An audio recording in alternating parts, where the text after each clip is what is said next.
राधे राधे। राधे राधे। आदरणीय गुरुदेव, आपके चरणों में कोटि कोटि प्रणाम।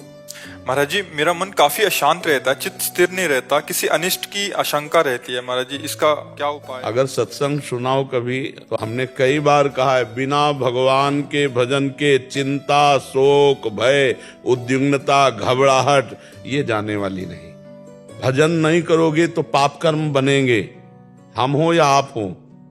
एक भी मिनट कोई बिना कर्म किए नहीं रह सकता, एक भी मिनट।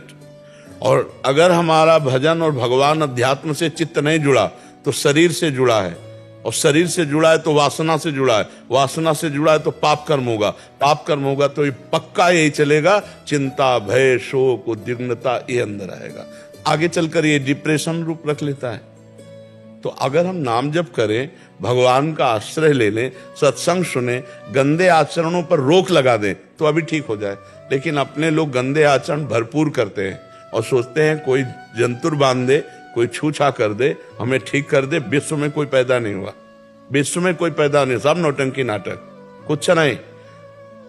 को न काहू के दुख सुख कर दाता, और निज कृत कर्म भोग सुन भ्राता। कोई दुख सुख देने वाला नहीं, आपका कर्म ही दुख सुख देने वाला है। तो अभी बच्चा संभालो तो अपने को संभाल सकते हो। नाम भगवान का जप करो, राधा राधा राधा राधा। और जो गंदी बात है वो आप जानते हैं, वो मत कीजिए। देखो, ये कोई अगर कहे कि हम पाप कर्म को जानते नहीं थे, हमसे हो गया, तो मुझे लगता है कि ये झूठ बात है। आपके हृदय में भगवान बैठे हुए बता देते हैं कि गलत है। डर तभी लगता है जब गलत होता है। भय, चिंता, अनिष्ट की आशंका तभी होती जब पाप बन जाता है। आपसे पाप बन गया है, स्पष्ट है। आप अपने रजिस्टर को खुद जांचिए न्यायाधीश बन करके, तो आप देखेंगे कि अगर इन पापों का मुझे दंड मिलता तो कितना भयानक होता।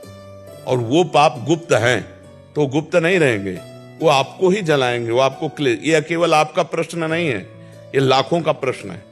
ये आपका केवल प्रश्न नहीं है, ये लाखों मनुष्यों का प्रश्न है।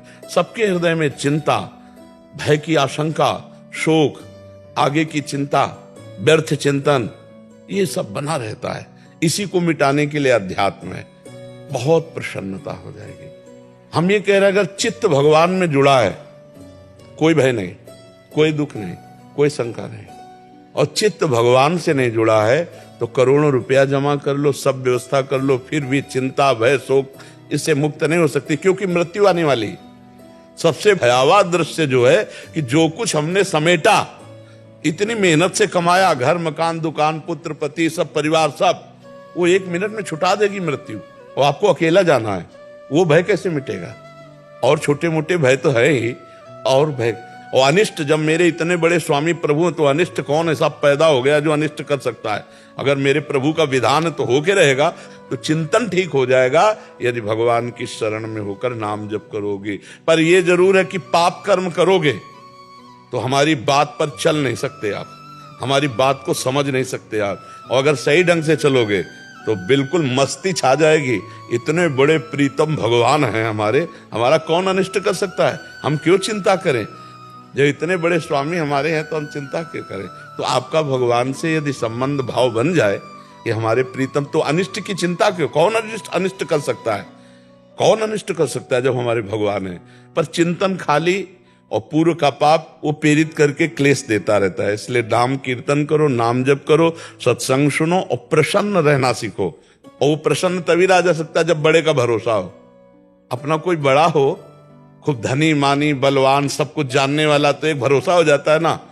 और भगवान कह रहे हैं, अनन्यश्चिन्तयन्तो मां मे जना परिपासते तेषां नित्याभियुक्ता नाम योगक्षेमं वहाम्यहम्। तुम केवल मेरा अनन्य चिंतन करो, भजन करो, योगक्षेम का वाहन मैं करूंगा, देख लूंगा। और वो सर्वज्ञ हैं, सर्वत्र हैं, सर्वशक्तिमान है। हमें भरोसा नहीं होता। और एक मरण धर्मा आदमी कह दे कोई पदाधिकारी हो तो हम आज से भरोसे में हो जाएंगे। और भगवान तो हमारे पास ही है, क्योंकि सर्वत्र हैं तो यहाँ भी हैं, और सर्वशक्तिमान है तो कोई दुर्लभ बात नहीं है। और मुझे बहुत प्यार करते हैं क्योंकि हम उनके बच्चे हैं, तो हमारा संबंध बनता है भगवान से मांगना।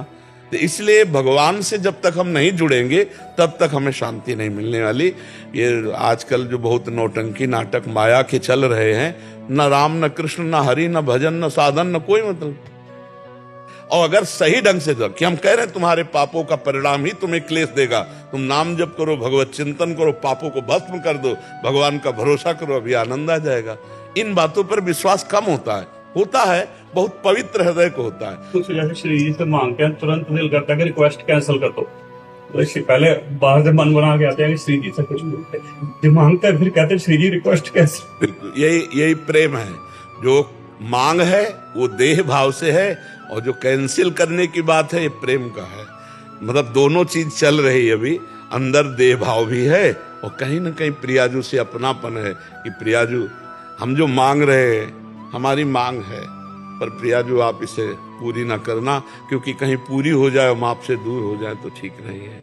हमें वो कष्ट, वो दुख बहुत अच्छा है जो आपसे जोड़े रहे, वो सुख, वो संपत्ति बहुत बुरी है जो आपसे अलग कर दे। ये बहुत अच्छी बात है, बहुत अच्छा हृदय है, और ऐसा ही भाव धीरे धीरे बढ़ाना चाहिए। और फिर कोई भी मांग नहीं रखनी चाहिए। क्या मांग रखनी? जैसे अपनी माँ को पता है कि बालक को कब बाल भोग पवाना है, कब हमें राजभोग पवाना है, कब शयन करवाना है, ऐसे मेरी श्री जी को पता है कि मुझे कब क्या देना। सब व्यवस्थाएं भगवान कर रहे हैं, तो हमें मांगने की जरूरत। हमें एक बार भी श्री जी से नहीं कहा तुम्हारी गरज हो तो करो, हम क्या, हम तो तुम्हारे लिए है।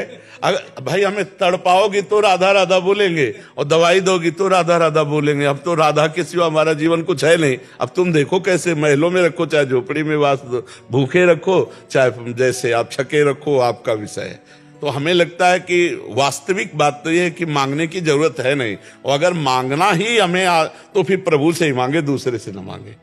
बने तो रघुबर ते भले, बिगड़े तो भरपूर, तुलसी औरन ते भले, ताबली पे धूल। बहुत बढ़िया श्री जी व्यवस्था करती है, उनकी व्यवस्था लोक परलोक सब संभाल देती है, सब संभाल देते हैं।